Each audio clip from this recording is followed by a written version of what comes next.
हाय, hello, नमस्ते. Welcome to filmy दर्पण.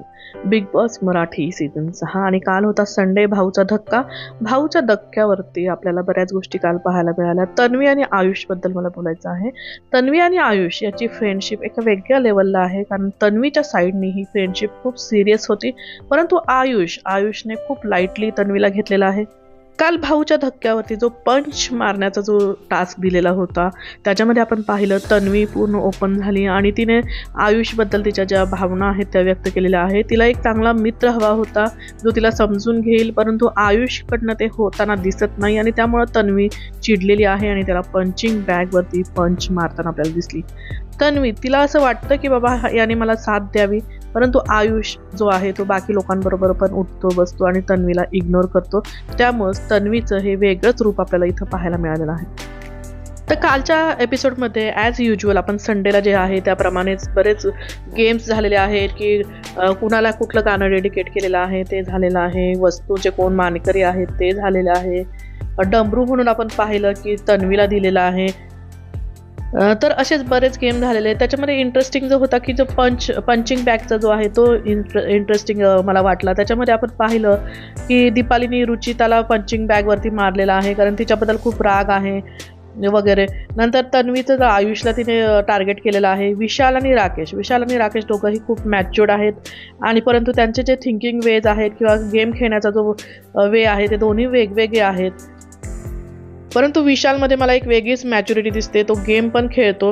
विशाल हा आपल्याला वाटतो, परंतु तोच या सगळ्यातमध्ये मला असं वाटतं की चांगल्या पद्धतीने हा गेम त्याला समजतोय. सागरने तन्वीला पंचिंग बॅगवरती घेतलं होतं कारण तिचा आवाज मोठा आहे, मुद्द्याचं बोलत नाही वगैरे.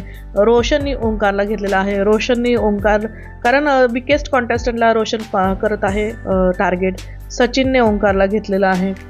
तर असे हे पंचिंग बॅगचे झालेले आहेत आणि ओंकार जो आहे तो इलिमिनेट काल झालेला आहे, कारण ओंकारचा गेमच दिसत नव्हता. परंतु मला असं वाटतं ओंकार, आयुष, सचिन हे तिघंही आणि त्याच्यामध्ये करणसुद्धा, या चौघांचाही गेमच नाही आहे काही आणि हे चौघेही एक एक करून बाहेर जातील.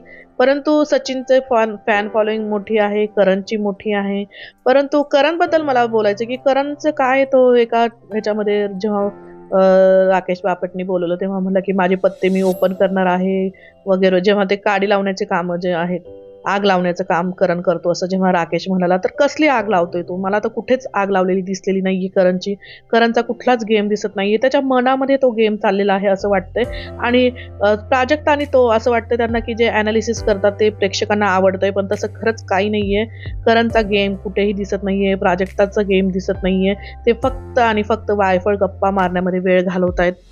घरामध्ये आता आपल्याला 3 ग्रुप झालेले दिसत आहेत, कारण जो एक मोठा ग्रुप होता त्या ग्रुप तुटताना आपल्याला दिसतोय.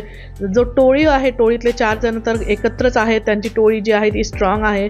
पण बाकीचे जे ग्रुप आहेत, आता आपण पाहिलं दीपाली, राकेश, तन्वी आणि प्रभू यांचा एक ग्रुप चौघांचा होताना आपल्याला दिसतोय. बाकी जे आहेत प्राजक्ता, करण, सचिन, आयुष, त्यांच्यामध्ये सागर मिक्स झालेला आहे. यांचा एक वेगळा ग्रुप आपल्याला होताना दिसतोय, कारण जो मोठा ग्रुप आहे त्यांचा कुठेच ताळमेळ नव्हता. तेच एकमेकांना सपोर्टसुद्धा करत नव्हते, त्यांच्यातच ते नॉमिनेट करत होते आणि त्यांच्याच ग्रुपमध्ये लोक आता बाहेर जात होते. त्यामुळेच मला असं वाटतं की हे 3 ग्रुप आता फॉर्म झालेले आहेत. यांच्यामध्ये टोळी जी आहे ती पहिल्यापासून मला स्ट्रॉंग वाटते. कंटेस्टंट त्यांचे जे आहे ते खूप व्हायलेंट होतात बऱ्याचपैकी, अनुश्री असेल किंवा रुचिता असेल, परंतु तरीही ती टोळी जी आहे त्यांचं बॉन्डिंग जे आहे ते स्ट्रॉंग आहे आणि ही टोळी त्यांच्यामध्ये एक स्पोर्ट्समॅन स्पिरिट आहे आणि तेच त्यांना पुढे घेऊन जाईन असं मला वाटतं.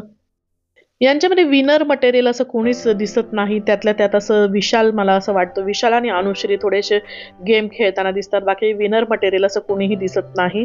तर आपण पाहिलं ओंकारचं इलिमिनेशन झालेलं आहे आणि एक तुफान येणार आहे, याचे प्रोमो आपल्याला दिसत आहेत.